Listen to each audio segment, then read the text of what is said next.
بسم اللہ الرحمن الرحیم۔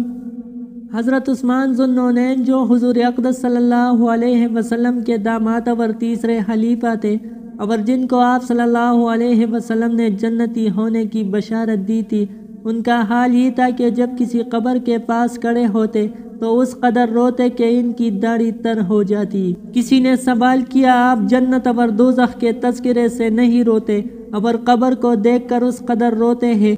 اس پر حضرت عثمان رضی اللہ تعالیٰ عنہ نے جواب میں فرمایا کہ رسول اللہ صلی اللہ علیہ وسلم نے فرمایا کہ بلا شبہ قبر آخرت کی پہلی منزل ہے، سو اگر قبر کی مصیبت سے کسی نے نجات پالی تو اس کے بعد کی سب منزل حشر، حساب، پولیس رات سب آسان ہے، اور اگر اس کی مصیبت سے نجات نہ پائی تو اس کے بعد کی منزل اس سے زیادہ سخت ہے۔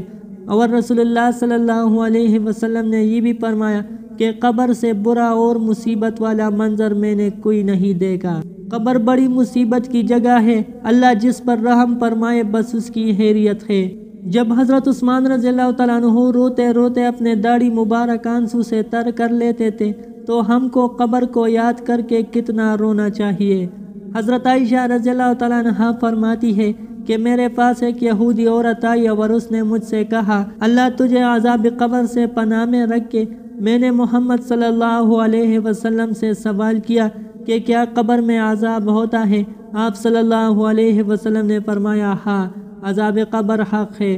اس کے بعد رسول اللہ صلی اللہ علیہ وسلم نے جب کبھی بھی نماز پڑھی عذاب قبر سے اللہ کی پناہ ضرور مانگی۔